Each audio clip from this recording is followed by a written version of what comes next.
Hello， 大家好，我是 Martin。受朋友的邀请，我今天前往大讷拜访，顺便给当地的朋友送上新年祝福。好，现在从多讷省出发，到大讷全程200多公里。因为大部分都是山路，所以需要6个小时左右的车程。还好沿途的山景不错，所以我的旅程也不会那么无聊。本来这一期视频我是想和大家分享沿途的美景，以及到大讷后的晚餐中的美食，但是今天有幸结识了一位狱警，从他那里得到了一些我感兴趣的消息，所以我想在这里跟大家分享一下，一边欣赏着沿途的美景，一边听我的分享，也不至于那么无聊。这位狱警朋友呢，正在学习中文，我就比较好奇了，为什么越南的狱警需要学习中文？难道是中国人或者是讲中文的其他地区的公民在这里犯罪比较多吗？如果说河内和胡志明这种大城市有中国人犯罪或者是外国人犯罪，我不会觉得太稀奇。但是大讷只是一个只有30多万人口的小城，但是也许是因为大讷是一个旅游城市，所以在这里会有一些外国人犯罪的事情发生。因为这个朋友的身份敏感的问题啊，所以我也不便于透露太多。我从他那里得到2点消息。第一点呢，是确实有我们的国人在这边从事偏门或者不法的活动，而且还受到了5年以上的牢狱惩罚。第二点呢，是他们所办的是什么事呢？主要和网络诈骗有关，还有一部分人是在这边拍摄一些低俗的影片。但是为什么需要狱警来学习中文呢？如果只是个别的现象，只需要在出庭的时候或者有重要沟通的时候临时请一下翻译，但是如果需要狱警来学习中文，我想这个群体的规模一定还不小。说到这里，我想对这个偏门或者是说犯罪活动发表一下我自己的看法。因为在多年前，在我身边就有不少做偏门或者是从事不法活动的国人，在海外的国人。据我对他们的了解呢，其实他们一点都不难，相反呢很勤快。做偏门所需要的勇气、头脑、社会资源一点都不比做正道需要的少。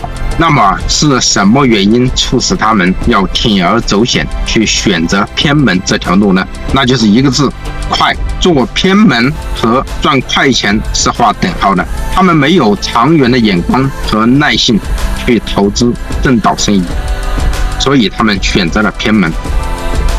但是这些捞偏门的大部分的结局都不好，只有个别的人可以捞到钱，而且还有一段时间的太平生活。大部分的人不仅没有捞到钱，反而有了牢狱之灾，甚至失去生命。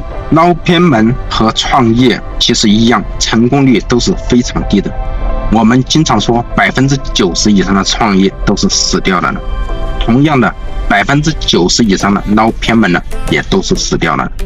但是呢，走正道失败了可以重来，如果捞偏门可能只有一次失败的机会，失败了可能就会招致牢狱之灾，甚至失去生命。所以在这里我呼吁我们在海外的国人，如果有这样的勇气、智慧和社会资源，让我们投资正道，给你们所在的国家和社会做一点点贡献，也提升我们国人在海外的形象。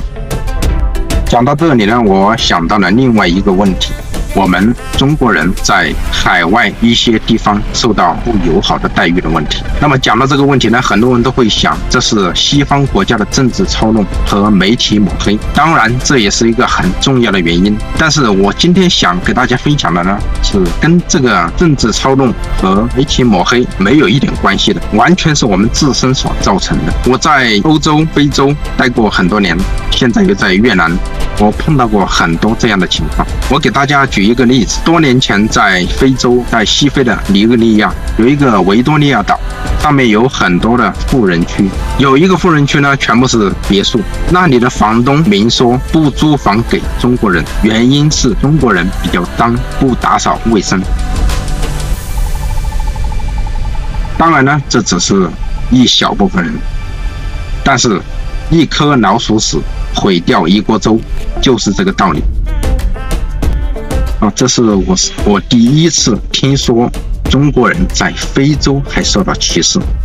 后来呢，我也走了东非的一些国家，然后现在又到越南，我发现了这些情况呢也不在少数很多外国人对中国人的印象都会有一些问题，但是这个问题纯粹是我们自身所造成的。所以呢，我在这里呼吁我们的国人在海外要注意自己的言行举止，提升自己的个人素质。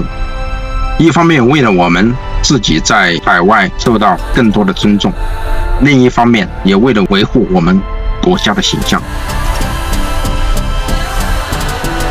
好，今天的分享就到这里了。开了一天的车，也有点疲劳了。现在已经到大乐，马上朋友过来接我出去晚餐，可以喝喝啤酒，放松一下。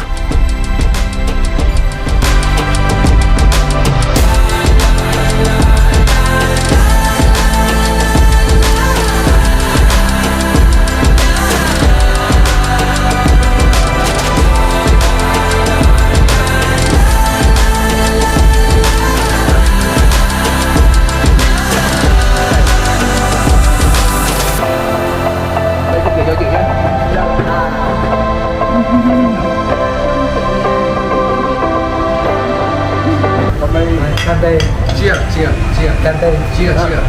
接，越南，我还有干杯！好，谢谢大家的观看，喜欢的朋友关注、点赞、分享我们下期再见。